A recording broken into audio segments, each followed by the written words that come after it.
अस्सलाम वालेकुम स्टूडेंट्स। उम्मीद करता हूँ कि आप सब लोग खैर खैरियत से होंगे। आज हम नया चैप्टर स्टार्ट करेंगे कॉग्निशन का। कॉग्निशन कब स्टार्ट हुआ, इसको कब साइकोलॉजी में as a school of thought माना गया, तो ये जो 1950 और 1960 में वाटसन बिहेवियरिज्म वो सिर्फ ओवर्ट बिहेवियर जो आउटर बिहेवियर है उसको सिर्फ स्टडी करते थे कि वो जो है इंसान की पर्सनैलिटी या उससे हम इंसान के माइंड को जज कर सकते हैं। तो उसको रिप्लेस किया कॉग्निशन ने, एक कॉग्निटिव रिवोल्यूशन आया। कुछ साइकोलॉजिस्ट्स जिन्होंने लैंग्वेज कॉग्निटिव डेवलपमेंट इसमें इंटरेस्ट शो किया, तो वहाँ से फिर वाटसन का जो बिहेवियरिज्म है उसको रिप्लेस किया, उसको उसकी जगह ली कॉग्निटिव रिवोल्यूशन ने या कॉग्निशन ने। अब कॉग्निशन किसे कहते हैं? कॉग्निशन में वो तमाम मेंटल एक्टिविटीज़ आती है जो कि नॉलेज को उसको प्रोसेस करते हैं या उसको रिप्रेजेंट करते हैं, या उससे नॉलेज हमें हासिल होती है या वो चीज़ें नॉलेज को रिप्रेजेंट करती है, उसमें नॉलेज, उन चीज़ों में नॉलेज होती है। तो कॉग्निशन में वो तमाम मेंटल एक्टिविटीज़ आती है। अब कौन सी मेंटल एक्टिविटीज़ इसमें आती है? सबसे पहले सेंसेशन, इसको भी हमने पढ़ा था। फिर आता है परसेप्शन का चैप्टर भी हमने पढ़ा, लर्निंग का भी, मेमोरी का भी। अब थिंकिंग एंड प्रॉब्लम सॉल्विंग, जो कि हम इस चैप्टर में पढ़ेंगे इन दोनों को। बाकी जो प्रोसेसेस है उनको हमने पिछले फिज़िकल क्लासेस में उनको हमने पढ़ा था। चूँकि आपको पता है कि सेंसेशन और परसेप्शन उनका काम था जो एक्सटर्नल इन्फॉर्मेशन जो हमें सेंसेस से आती थी उसको इंटरप्रेट करना, उसको रिसीव करना। फिर लर्निंग में उसको वो जो इन्फॉर्मेशन थी उसको फिर स्टोर करना, उसको इनकोड उससे फिर मानी निकालना जिस इन्फॉर्मेशन को हमने सेंस किया था या परसीव किया था। और फिर मेमोरी का काम ये था कि वो जो इन्फॉर्मेशन जिनको इनकोड किया था हमने, जिनको हमने सेंस किया था, परसीव किया था, उसको स्टोर करना और फिर उसको रिकॉल करना जब हमें ज़रूरत हो उस इन्फॉर्मेशन की। फॉर एग्ज़ाम्पल अभी साइकोलॉजी की डिफिनीशन आपने सीखी, आपने उसको अपनी कानों से देखा या अपनी कानों से सुना या आंखों से देखा किसी किताब में या मेरे ज़रिए सुना। अभी उसको आपने सेंस किया, उससे कुछ मतलब निकाला, फिर आपने उसको लर्न किया, उसको कोई मानी दी है, उसको इनकोड किया अपने माइंड में, उसको स्टोर किया। फिर जब मैं आपसे पेपर में पूछूं कि व्हाट इज़ साइकोलॉजी, तो फिर आप उसको फिर रिकॉल करते हैं मेमोरी से, उसको फिर आप लाते हैं माइंड में, एक्टिव उसको करते हैं। तो ये जितने जो प्रोसेस है ये हमने पिछले क्लासेस में पढ़ी थी मेमोरी तक।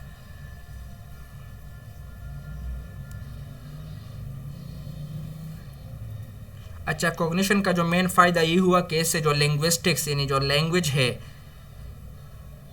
और जो कंप्यूटर साइंस है उसके इन फील्ड्स में भी यहाँ से वो भी डेवलप हुए इससे, कॉग्निशन से। और आजकल जो साइकोलॉजी है उसमें ज़्यादातर जोर इसी कॉग्निशन पे दिया जाता है। अच्छा, फिर है थिंकिंग क्या है? हम ज़्यादातर वक्त अगर हम जब जाग रहे होते हैं, अभी आप लोग अगर लेक्चर सुन रहे हैं तो अभी हम सब सोच रहे हैं। अगर आप किसी किताब को पढ़ रहे हैं, किसी लेक्चर को सुन रहे हैं, तो आप हर वक्त हम सोच रहे होते हैं। हम चाहे क्लास में बैठे हो, चाहे घर में बैठे हो, चाहे जहाँ पे भी हम बैठे हो, खड़े हो, तो थिंकिंग प्रोसेस हमारे माइंड में हर वक्त चल रहा होता है, वो कभी भी स्टॉप नहीं होता। और हम बहुत मुश्किल होता अगर कोई हमें ये कहे कि आप सोचे मत, फिर हम उस पर भी सोच में पड़ जाते कि भी इसने मुझे क्या कहा। तो ये थिंकिंग जो प्रोसेस है ये कभी भी स्टॉप नहीं होता। हाँ, इसमें तब्दीली आती है। अभी मैं एक चीज़ के बारे में सोच रहा हूँ तो अभी मैं कुछ मिनट बाद में दूसरी चीज़ के बारे में थिंकिंग शिफ्ट होती है एक चीज़ से दूसरी चीज़ की तरफ, लेकिन ये स्टॉप नहीं होती। हम थिंकिंग किस तरह सोचते हैं, इसमें क्या क्या प्रोसेसेस है, थिंकिंग किस तरह होती है, ये भी हम इस चैप्टर में फिर बाद में पढ़ेंगे।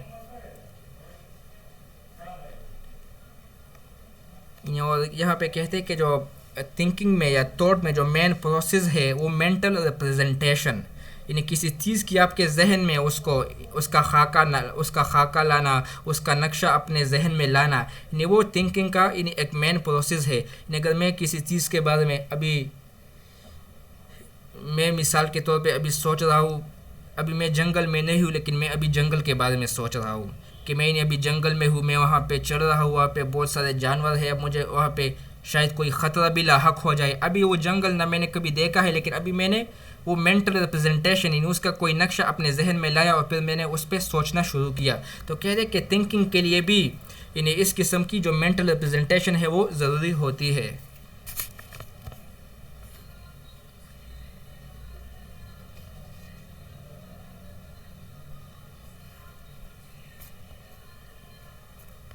अच्छा, फिर 3 किस्म की थिंकिंग है।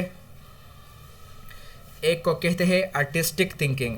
आर्टिस्टिक थिंकिंग उसे कहते हैं यानी आप किसी चीज़ को पर्सनल मीनिंग जब आप किसी चीज़ को देते हैं तो उसको कहते हैं आर्टिस्टिक मीनिंग। और ये थिंकिंग बहुत कम होती है। हमारी जो ज़्यादातर थिंकिंग होती है वो डायरेक्टेड थिंकिंग यानी हम प्रॉब्लम को सॉल्व करने की तरफ सोचते हैं। यानी हमारे सामने जो प्रॉब्लम्स आती है यानी हमारी ज़्यादातर थिंकिंग तब होती है जब हमारे सामने कोई मसला दरपेश हो या हमें कोई बताए कि इस मसले को हल करो, फिर हमारी यानी थिंकिंग ज़्यादातर एक्टिव होती है। तो उसको कहते हैं डायरेक्टेड थिंकिंग यानी किसी ख़ास मसले की तरफ जो आपकी थिंकिंग फोकस हो। और कभी कभी आप किसी नई चीज़ को लाते हैं, किसी नई आइडिया को, किसी नए कंसेप्ट को, तो उसको कहते हैं क्रिएटिव थिंकिंग। यानी हम जिसको क्रिएटिव के ये बंदा बहुत क्रिएटिव है जो नए आइडियाज़ को लाता है, नई थिंकिंग को लाता है, नई इजादात वगैरह करता है। अच्छा, फिर दूसरा है रीजनिंग। अब रीजनिंग क्या है? रीजनिंग कहते हैं कंक्लूजन ड्रा करना या लॉजिकल थिंकिंग यानी या रीजनिंग या रैशनल थिंकिंग यानी जिसकी कोई दलील वगैरह से यानी किसी चीज़ की तरफ सोचना। तो रीजनिंग कहते हैं कि कंक्लूजन ड्रा करना, फैक्ट्स यानी आपके सामने कोई कुछ फैक्ट्स है, कुछ नॉलेज वगैरह है, कुछ हकीकतें हैं और आप उससे एक कंक्लूजन ड्रा करते हैं। ये जो ज़्यादातर जो केसेस होते हैं पुलिस के पास, तो उनको के पास इन डायरेक्ट कोई सीन नहीं होता कि उसने अभी ये किया है, लेकिन वो कंक्लूजन ड्रा करते हैं। वो उस क्राइम सीन को जाते हैं, वहाँ से एविडेंस को कलेक्ट करते हैं और फिर उसको रीजनिंग करते हैं कि ये इस तरह हुआ होगा, इस तरह हुआ होगा। फिर वहाँ से वो कंक्लूजन ड्रा करते हैं और फिर अपने क्रिमिनल को पकड़ते हैं।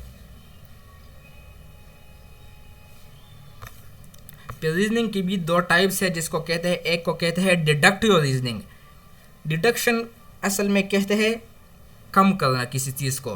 डिडक्टिव रीजनिंग में यानी हम जाते हैं जनरल से स्पेसिफिक की तरफ। यानी हमारे पास 2 स्टेटमेंट्स होते हैं जिन जो फैक्ट्स होते हैं और फिर हम एक थर्ड स्टेटमेंट उससे डिराइव करते हैं कंक्लूजन। यहाँ पे एक मिसाल दी गई है कि if all people are mortal, यानी अगर तमाम इंसान फ़ानी है, and if Socrates is a person, और अगर सोक्रात एक आदमी है, देन सोक्रेट इज़ मॉर्टल, तो सोक्रात क्या हुआ? वो भी फ़ानी हुआ। यानी हमारे पास अभी 2 फैक्ट है। कौन कौन से? कि तमाम इंसान फ़ानी है, यानी हम सब मानते हैं, इसको जानते हैं, और सोक्रात एक आदमी है, हम सोक्रात को भी जानते हैं कि वो एक आदमी है। अगर तमाम इंसान फ़ानी हुए और सोक्रात भी एक आदमी हुआ तो फिर सोक्रात भी क्या हुआ? वो भी फ़ानी हुआ। यानी हमने 2 स्टेटमेंट से, 2 फैक्ट से एक कंक्लूजन को ड्रा किया, एक रीजनिंग की। डिडक्टिव रीजनिंग यानी जनरल से स्पेसिफिक की तरफ। हमने पहले तमाम लोगों की मिसाल दी, फिर हमने यानी सोक्राट की तरफ सोक्रेट यानी सिर्फ एक बंदे को फिर उससे उठाया और एक कंक्लूजन को ड्रा किया। तो जो दूसरी है इंडक्टिव रीजनिंग। इंडक्टिव रीजनिंग में स्पेसिफिक से जनरल की तरफ। आप उसी मिसाल को अभी अगर आप इन्हें रिवर्स करें, अगर मैं पहले ये कहूँ कि सोक्रेट इज़ अ मॉर्टल, यानी सोक्रेट फ़ानी है, सोक्रात फ़ानी है, एंड सोक्रेट इज़ अ पर्सन, और सोक्रात एक आदमी भी है, सोक्रात फ़ानी भी है, सोक्रात एक आदमी भी है, तो मैं इससे ये कंक्लूजन भी ड्रा कर सकता हूँ कि ऑल पीपल आर या ऑल पर्सन आर मॉर्टल, यानी तमाम इंसान फ़ानी हुए। हमने पहले वहाँ तमाम इंसानों से शुरू किया और सोक्रात पे ख़त्म किया, कंक्लूजन ड्रा किया, यानी डिडक्टिव, यानी उसको स्पेसिफिक की तरफ लाए इंडक्शन कहते हैं जब आप किसी चीज़ को यानी बढ़ते हैं, आप यानी गुब्बारे में हवा को बढ़ते हैं यानी उसको बड़ा करते हैं।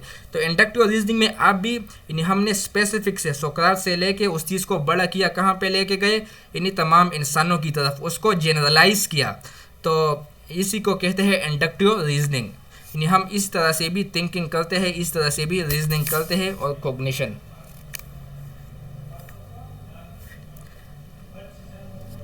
आज के लिए ये काफ़ी है। नेक्स्ट लेक्चर में फिर हम आगे पढ़ेंगे थिंकिंग किस तरह होती है और प्रॉब्लम सॉल्विंग के बारे में। Thank you.